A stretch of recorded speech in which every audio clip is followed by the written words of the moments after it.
अभी जो कोर्ट ने फैसला दिया उसको एक बड़ा बहाना मिला कि डाटा नहीं है। कोर्ट ने फैसला दिया, लेकिन कोर्ट में जो बैठे हुए लोग हैं, कौन लोग बैठे हुए हैं?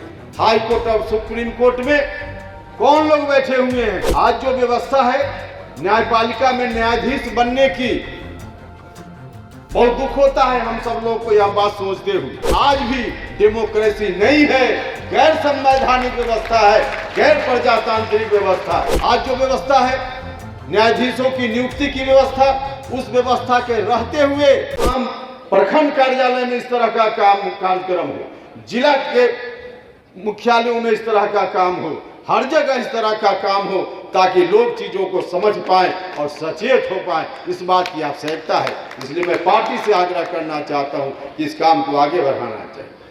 कोर्ट में आखिर इस तरह का फैसला क्यों आता है? भाइयों और मित्रों, निश्चित रूप से अभी जो कोर्ट ने फैसला दिया उसको एक बड़ा बहाना मिला कि डाटा नहीं है। कोर्ट ने फैसला दिया, लेकिन कोर्ट ने सिर्फ इसलिए फैसला नहीं दिया है। कोर्ट में बैठे हुए लोग भी जो हैं, कोर्ट में जो बैठे हुए लोग हैं, कौन लोग बैठे हुए हैं? हाई कोर्ट और सुप्रीम कोर्ट में कौन लोग बैठे हुए हैं? हाई कोर्ट और सुप्रीम कोर्ट में कोई शोषित समाज का आदमी, वंचित समाज का आदमी, गरीब समाज का आदमी अपवाद के रूप में कभी कभी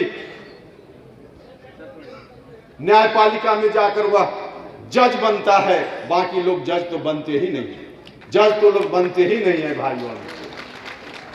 और इसमें कोई जात की बात नहीं। शोषित समाज में आज जो व्यवस्था है न्यायपालिका में न्यायाधीश बनने की, बहुत दुख होता है हम सब लोग को यह बात सोचते हुए। आज डेमोक्रेसी की हम दुहाई देते हैं। दुनिया में सबसे बड़ा डेमोक्रेटिक स्टेट हमारा, कंट्री हमारा, हम इस बात की दुहाई देते हैं। लेकिन जो प्रजातंत्र के अलग अलग अंग होते हैं, व्यवस्थापिका, कार्यपालिका, न्यायपालिका, व्यवस्थापिका कार्यपालिका में तो निश्चित रूप से थोड़ी कोशिश है कि जनतांत्रिक व्यवस्था के आधार पर, वह जनतांत्रिक सिस्टम के आधार पर यह चले। लेकिन मुझको कहने में कोई हिचक नहीं है कि देश में जो सबसे बड़ा प्रजातंत्र का हिस्सा न्यायपालिका, उसमें आज भी डेमोक्रेसी नहीं है, गैर संवैधानिक व्यवस्था है, गैर प्रजातांत्रिक व्यवस्था है। आज जो व्यवस्था है न्यायाधीशों की नियुक्ति की व्यवस्था, उस व्यवस्था के रहते हुए आप छोड़ दीजिए किसी दलित समाज का आदमी न्यायपालिका में जज बनता है कि नहीं बनता है, कोई अति पिछड़ा समाज का आदमी न्यायपालिका में जज बनता है कि नहीं बनता है।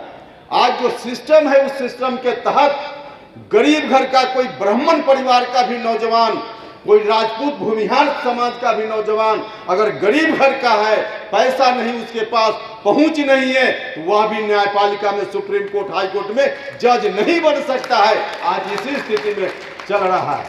यही न्याय वहां बहाली की प्रक्रिया है। जज लोगों की एक कमेटी होती है और वो कमेटी के लोग बैठते हैं, अपनी जेब से पुर्जा निकालते हैं और जिसका नाम लिख दिया वही लोग जज बन जाते हैं। बस यही जज बनने की प्रक्रिया है, कोई प्रक्रिया नहीं।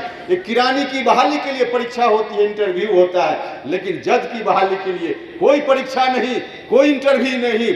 इसलिए यही कारण है कि आज मुश्किल से 300 साढ़े 300 परिवार के लोग हिंदुस्तान में हाई कोर्ट और सुप्रीम कोर्ट में जज बने हुए। तो ऐसी व्यवस्था क्या कबूल है हमको? और ऐसी व्यवस्था जब तक रहेगी गरीबों को न्याय मिल सकता है क्या? नहीं मिल रहा। और जब तक गरीबों को न्याय नहीं मिले, समाज में जो विषमता है वह विषमता नहीं समाप्त होगी। और जब तक समाज में विषमता नहीं समाप्त होगी, तब तक सम्राट अशोक के चरणों में हम सच्ची श्रद्धांजलि अर्पित कर रहे हैं। यह नहीं संभव। इसलिए हम आप सब लोगों से गुजारिश करना चाहते हैं, इन चीजों पर हम लोगों को सचेत होना चाहिए, सजग होना चाहिए। हमारी पार्टी हर तरह से सजग है, सचेत है, लेकिन और मजबूती से लोगों के बीच बात को ले जाने की जरूरत है, और मजबूती से ले जाने की जरूरत है। कोशिश तो बहुत तरह से हो रही, कुछ और चर्चा करेंगे तो राजनीति की बात ज्यादा हो जाएगी, इसलिए हम अब बहुत चर्चा नहीं करेंगे।